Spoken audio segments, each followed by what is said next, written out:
আসসালামু আলাইকুম, সবাইকে শুভেচ্ছা জানাচ্ছি। মাসুম মাহবুব দেখছেন ওপেন দ্য ইউটিউব চ্যানেল এবং মাসুম মাহবুব ফেসবুক পেজ। পাকিস্তান এবং ভারতের সর্বশেষ আপডেটগুলো এই ভিডিওতে দিতে চাই। গতকালকে আপনাদের বলেছিলাম 83 থেকে 84 বিলিয়ন মার্কিন ডলারের ক্ষতি হয়েছে ভারতের। এখন প্রশ্ন হলো, ভারত এই ক্ষতিটি কিভাবে করল? এই ক্ষতিটি পাকিস্তানের আক্রমণের ফলে হয়েছে। প্রশ্ন হতে পারে, কতদিন এই ক্ষতি পোষাতে পারে? কিছু কিছু মাধ্যম বলছে এটি 10 বছরেও ভারত পূরণ করতে পারবে না।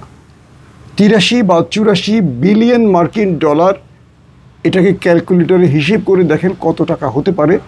ভারতের মতো একটা দরিদ্র দেশের জন্য এটা খুবই কঠিন।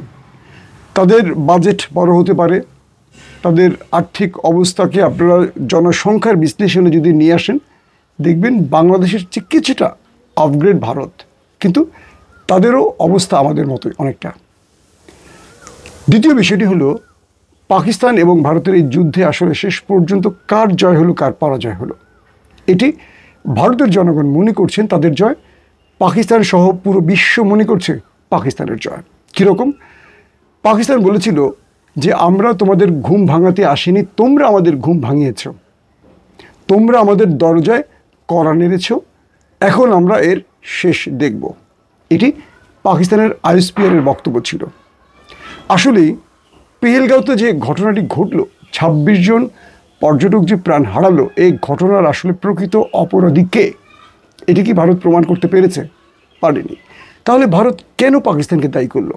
এই প্রশ্নটি বিবিসি, সিএনএন সহ পুরো পৃথিবীর বড় বড় গণমাধ্যমগুলো তুলেছে, কিন্তু ভারত এর পরিপ্রেক্ষিতে একটি কারণ উল্লেখ করতে পারেনি যে কারণে তারা পাকিস্তানে আক্রমণ করেছে। পাকিস্তান বারবার বলেছে, আসেন কথা বলেন, যদি প্রমাণ থাকে পাকিস্তান এই রকম কোনো কাজ করেছে বা পাকিস্তানের কোনো জনগণ করেছে বা পাকিস্তানের কোনো সন্ত্রাসী সংগঠন করেছে, সেটা আমাদের প্রমাণ দেন। ভারত দিতে পারেনি। ভারত বরং রাজনৈতিকভাবে নরেন্দ্র মোদী বা বিজেপি একটা কার্ড খেলার চেষ্টা করেছে যে তারা মুসলমানদের উপর চড়া হওয়ার জন্য এই ঘটনাটি নিজেরা ঘটিয়ে পাকিস্তান বা মুসলিম সম্প্রদায়কে দোষারোপ করতে চেয়েছে। এবং আমরা দেখলাম যে এই ঘটনার পরপরই ওয়াকফ আইন যে ভারতে পরিবর্তন করেছে, সেই ইস্যুর ধামাচাপা পড়ে গেছে।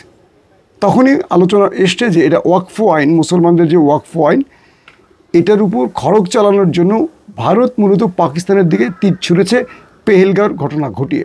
এবং পাকিস্তান প্রমাণসহ বলেছে যে এটা র এবং বিজেপি সরকার সম্মিলিত ঘটিয়েছে। এবং পাকিস্তানের আইএসপিআর এই ব্যাপারে কিছু ডকুমেন্টও প্রদর্শন করেছে। পাশাপাশি পাকিস্তানের সন্ত্রাসী যে ঘটনাগুলো বিগত সময়ে ঘটেছে, এর সঙ্গে ভারতের ইন্টেলিজেন্স বা সেনাবাহিনী যে জড়িত, এটিও তথ্য প্রমাণ, রেকর্ড, সকল অডিও বা চ্যাটিং, তাদের সন্ত্রাসীদের সাথে ভারতের সেনাবাহিনীর যে কথোপকথন, সব প্রকাশ করে দিয়েছে এবং সেটা আন্তর্জাতিক গণমাধ্যম লাইভ ব্রডকাস্ট করেছে। এর জবাব ভারত দিতে পারেনি। তাহলে পাকিস্তানকে দোষারোপ করে ভারত এই যুদ্ধটা করতে চেয়েছিল কেন? তাদের কয়েকটা উদ্দেশ্য ছিল, সেই উদ্দেশ্য নিয়ে নেক্সট কোনো ভিডিওতে বলবো। গতকাল রাতে দুই দেশ, ভারত এবং পাকিস্তান, মার্কিন যুক্তরাষ্ট্রের প্রেসিডেন্ট ডোনাল্ড ট্রাম্পের মধ্যস্থতায় সিজফায়ারে গেছে, অর্থাৎ যুদ্ধ বিরতিতে গেছে। এরপরও দুই দেশের মধ্যে বিক্ষিপ্তভাবে আক্রমণ পাল্টা আক্রমণের ঘটনা ঘটেছে। ভারত অভিযোগ করেছে এটি পাকিস্তান করেছে, পাকিস্তান বলেছে ভারত করেছে। এরপরও আমরা দেখলাম যে দুই দেশের মধ্যে কিছু ড্রোন অ্যাটাকের ঘটনা ঘটেছে এবং ভারত বলছে পাকিস্তান শ্রীনগরে একাধিকবার ড্রোন অ্যাটাক করেছে। এরপর লাইন অফ কন্ট্রোলে দুই দেশের মধ্যে ভারী গোলা বর্ষণ হয়েছে এবং দুই পক্ষের মধ্যে আমরা দেখলাম যে উত্তেজনা রাতভর ছিল। পাকিস্তান সর্বোচ্চ সতর্ক পজিশনে আছে, ভারত সর্বোচ্চ সতর্ক পজিশনে আছে। অনেকেই প্রশ্ন করেছেন এই সিজফায়ার কেন, যুদ্ধবিরতি কেন, কার লাভ কার ক্ষতি এতে? আপনাদেরকে আমি আজ থেকে 3 দিন আগে বলেছিলাম, ভারত আরব রাষ্ট্র এবং মার্কিন যুক্তরাষ্ট্রের মধ্যস্থতায় সিজফায়ার চাচ্ছিল। কারণ ভারত বুঝতে পারছিল যখন তারা পাকিস্তানে একসাথে স্ট্রাইক চালালো অপারেশন সিঁদুর, এরপর পাকিস্তান যে রিটেলিয়েট করবে খুব ভয়ঙ্করভাবে, এটি তারা বুঝতে পেরেছে এবং তারা আমেরিকার শরণাপন্ন হয়েছে। আমেরিকাও পাকিস্তানকে এই ব্যাপারে কোনো চাপ দিয়েছে যাতে কোনো প্রকার তারা ভারতে আক্রমণ না করে। কিন্তু পাকিস্তান সেই বিষয়টা কৌশলগত কারণে কিছুটা থেমে থেকে প্রথমে তারা একটা বড় রকম ড্রোন অ্যাটাক চালালো, 450 বা 400 ড্রোন ভারতের বিভিন্ন অঞ্চলে ঢুকিয়ে অ্যাটাক চালালো। পরের দিন ঠিক ফজরের নামাজের পর তারা বিশাল মাপের অ্যাটাক চালালো। এক অ্যাটাকেই ভারতের 22টি সেনা স্থাপনা উড়ে গেল। তাদের সবচেয়ে অহংকারের মিসাইল স্টোরেজ ব্রাহ্মস সেটাও উড়ে গেল। এবং ভারত পাকিস্তানের বিরুদ্ধে যে বেজগুলো ব্যবহার করে যুদ্ধ করেছে, এই প্রত্যেকটা বেজকে উড়িয়ে দিল। খোদ গুজরাট, পাঞ্জাব, রাজস্থান, শ্রীনগর এবং কাশ্মীরের বিভিন্ন অঞ্চলে একযোগে অ্যাটাক চালালো পাকিস্তান। সব শেষ। কি দাঁড়ালো? গতকালকেও আরও 2টো রাফায়েলকে ভূপাতিত করেছে পাকিস্তান এবং 2জন পাইলট পাকিস্তান আটক করেছে। আল জাজিরা স্পষ্ট করে বলেছে, তার সূত্রগুলো বা তার সোর্সগুলো বলেছে যে কালকেও পাকিস্তান আরও 2টো রাফায়েল ভূপাতিত করেছে। আগে 3টে, পরে 2টো, মোট 5টি রাফায়েল ভূপাতিত হয়েছে এই মাত্র কয়েকদিনের যুদ্ধে এবং 2জন পাইলটকে আটক করেছে পাকিস্তান। ভারত বলেছে তাদের কোনো রাফায়েল ধ্বংস হয়নি, কোনো পাইলট গ্রেফতার হয়নি। কিন্তু পাকিস্তানও এই ব্যাপারে চুপ। তারা বলেনি যে আমরা আটক করেছি এবং তারা বলেনি যে আমাদের কাছে আছে। মানে দুটোই তারা বলেছে, মানে পাকিস্তান একদম নীরব থেকেছে। কিন্তু আল জাজিরা 2 দেশের সাথে কথা বলে, ভারত পাকিস্তানের তাদের সোর্সের সাথে কথা বলে এই নিউজটি প্রকাশ করেছে যে পাকিস্তানের কাস্টডিতে রয়েছে ভারতের 2জন পাইলট, এর মধ্যে একজন নারী রয়েছে। তার মানে এই যুদ্ধে ভারত তার হিসেব মেলাতে গিয়ে দেখেছে তারা একাধিক যুদ্ধ বিমান হারিয়েছে। তাদের মোটামুটি যুদ্ধ করার জন্য পাকিস্তানের বিরুদ্ধে যে বেজগুলো তারা এত বছর এত যুগ ধরে প্রস্তুত করেছে, সেই বেজগুলো উড়ে গেছে। তাদের ব্রাহ্মস মিসাইল স্টোরেজ ধ্বংস হয়েছে, তাদের টাওয়ার সিস্টেম ধ্বংস হয়েছে, তাদের S-400 ধ্বংস হয়েছে এবং তাদের MiG-29, Su-30 সহ বহু যুদ্ধযান ধ্বংস হয়েছে। সকল কিছু মিলে এই যুদ্ধে ভারত পরাজিত হয়েছে। কারণ এখন পর্যন্ত, কালকে লাস্ট আপডেট পর্যন্ত এবং আজ সকালের আপডেট পর্যন্ত ভারতের প্রচুর সংখ্যক সেনা হারিয়েছে এই যুদ্ধে, কিন্তু পাকিস্তানের একজন সেনাও প্রাণ হারায়নি। এটা না ভারত দাবি করতে পেরেছে, না পাকিস্তান স্বীকার করেছে। আন্তর্জাতিক গণমাধ্যমগুলো এখন পর্যন্ত স্বীকার করেনি যে পাকিস্তান একজন সেনা হারিয়েছে, কিন্তু বড় বড় গণমাধ্যম বলেছে ভারত অনেক সেনা হারিয়েছে। তবে পাকিস্তান যা হারিয়েছে 30 থেকে 35 জন সাধারণ মানুষের প্রাণ, কিছু মসজিদ, মাদ্রাসা, এর বাইরে পাকিস্তানের বড় অঙ্কের কোনো ক্ষতি হয়নি। পাকিস্তানের একটি যুদ্ধ বিমান বিধ্বস্ত হয়নি, একটি বড় ড্রোন আক্রান্ত হয়নি, পাকিস্তানের কোনো পাইলট আটক হয়নি। পাকিস্তানের সকল পাইলট শেষ পর্যন্ত আবারও তার দেশে ফেরত এসেছে।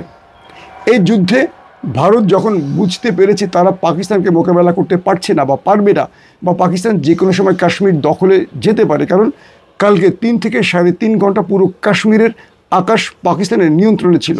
ভারতের সকল সিস্টেমগুলো ভেঙে পড়েছিল, বেজ ধ্বংস হয়েছে, তাদের পাইলট যুদ্ধ বিমানগুলো সরে গেছে, তাদের সেনারা সীমান্ত থেকে পালিয়ে গেছে। এই পরিস্থিতিতে ভারত সিজফায়ার করে বিভিন্ন রাজ্য থেকে আরও অতিরিক্ত সেনা আনার কাজটি করেছে।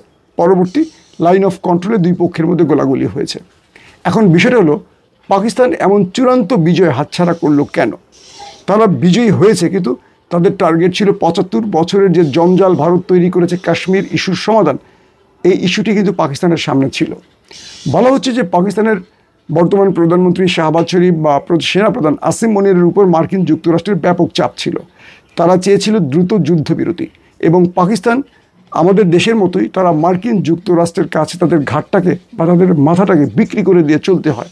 দরিদ্র রাষ্ট্র কিংবা রাজনৈতিক অরাজকতার জন্য আমেরিকার প্রেসক্রিপশনের বাইরে আসলে এই দেশগুলো চলতে পারে না, তারা নিজেরা স্বয়ংসম্পূর্ণ নয়। একটি বিষয় এসছে যে আসিম মনির সেনাবাহিনী মানে মার্কিন যুক্তরাষ্ট্রের চাপে পড়ে শেষ পর্যন্ত সিজফায়ারে রাজি হয়েছেন। যেদিকে এক কথা যদি বলি যে ভারত তো ছিল কোণঠাসা, ভারত ছিল বিপাকে। পাকিস্তান যদি আর 3-4 দিন যুদ্ধ চালিয়ে যেত, ভারত পুরোপুরি প্রমাণিতভাবে পরাজিত হতো। কিন্তু দেখেন ভারতের গণমাধ্যম বলছে তারা এটা করেছে, সেটা করেছে, পাকিস্তানকে ধ্বংস করে দিয়েছে। মানে তারা যে মিথ্যাচারগুলো করেছে, এই মিথ্যাচারের জবাব আমার মনে হয় 3 থেকে 5 দিন যুদ্ধ চললে পেয়ে যেত পুরো বিশ্ব। এখন প্রশ্নটা তাহলে কোথায় গিয়ে দাঁড়ালো এই 2 দেশের বর্তমান পরিস্থিতি? 2 দেশ এখন সীমান্তে উত্তেজনা আছে, বড় মাপের বড় স্কেলের কোনো যুদ্ধ চলছে না, কিন্তু যে কোনো সময় এই দুই দেশের মধ্যে আবার যুদ্ধ শুরু হতে পারে। বলা হচ্ছে নরেন্দ্র মোদীর দেশ যে বিপত্তিতে পড়েছে সেই বিপদ থেকে উদ্ধার হয়ে তিনি আবারও এর প্রতিশোধ নিতে হবে, কারণ দেশের মানুষকে তিনি মুখ দেখাতে পারবেন না, তার ফেস সেভিং হচ্ছে না। এবং 2019-এ যখন পুলওয়ামার ঘটনায় পাকিস্তানের কাছে এইভাবে পরাজিত হয়েছিল অভিনন্দনদের মতো পাইলটরা, তার আবারও রিপিট আমরা দেখলাম শিবাঙ্গী সিংয়ের মতো পাইলটরা আবারও পাকিস্তানের হাতে আটক হয়েছে। 5টি যুদ্ধ বিমান হারিয়েছে শুধু রাফায়েল, এছাড়া আরও একাধিক। এবং পাকিস্তানের হাতে ভারত প্রায় 90টির মতো ড্রোন হারিয়েছে তাদের, এছাড়া আরও তো পরিসংখ্যান আমি দিয়েছি। এই বিশাল ক্ষতি ভারত পাকিস্তানের উপর প্রতিশোধ ছাড়া মেটাবে কী করে? আবার নরেন্দ্র মোদী যেই ফেস সেভিংয়ের জন্য বা রাজনৈতিক স্বার্থে এই লড়াইটা করেছেন, ভারতকে পরাজিত করতে না পারলে নরেন্দ্র মোদীকে বিরোধী দল এবার সাইজ করে ফেলবে, এটা বোঝা যাচ্ছে। তাই বলা যাচ্ছে যে নরেন্দ্র মোদী কৌশলগত কারণে সিজফায়ার করলেও আবারও পাকিস্তানে কোনো বড় অ্যাটাক চালাতে পারে, এবং সেই অ্যাটাকটি হবে পাকিস্তান যুদ্ধবিরতি লঙ্ঘন করেছে এই অভিযোগ তুলে, এবং পাকিস্তানের সেনাবাহিনী সর্বোচ্চ সতর্ক অবস্থায় রয়েছে। সব কিছু মিলে শেষ যে কথাটি আমরা বলতে পারি, এই লড়াইতে পাকিস্তান যা পেয়েছে ভারত তা হারিয়েছে। তবে ভারতের নজর এবার বাংলাদেশের দিকে, এমনটিও শোনা যাচ্ছে। ভারত পাকিস্তানে মার খেয়ে এবার ছোট দেশের দিকে তাদের দৃষ্টি ফেরাতে পারে। তাই বাংলাদেশ সরকারের উচিত, বাংলাদেশ সেনাবাহিনীর উচিত অতি দ্রুত বাংলাদেশের সীমান্তগুলোতে শক্ত পাহারা নিশ্চিত করা। ইতিমধ্যে আরেকটি খবর পাওয়া গেছে, বাংলাদেশ সরকার নতুন সিদ্ধান্ত নিচ্ছে, তারা চীনের J-10C এই যুদ্ধ বিমানটি কিনতে চায়, যে যুদ্ধ বিমান দিয়ে পাকিস্তানের পাইলটরা ভারতকে পরাজিত করেছে এবং সফলভাবে রাফায়েল ধ্বংস করেছে, তাদের বেজ ধ্বংস করেছে। সেই চীনের তৈরি J-10C যুদ্ধ বিমানটি বাংলাদেশ কিনতে যাচ্ছে, এবং এটি নিয়েও মোটামুটি আমরা আমাদের গণমাধ্যমগুলোতে খবর দেখেছি। আমি মনে করি এই সময় বাংলাদেশের উচিত দ্রুত সময়ের মধ্যে ভারতের মোকাবেলায় আমাদের সশস্ত্র বাহিনীকে প্রস্তুত করা, এবং এই জন্য প্রয়োজনে আন্তর্জাতিকভাবে বাংলাদেশের মিত্র বা বন্ধু রাষ্ট্রের সহযোগিতা নেওয়া। প্রত্যেকে ভালো থাকবেন। আল্লাহ হাফিজ।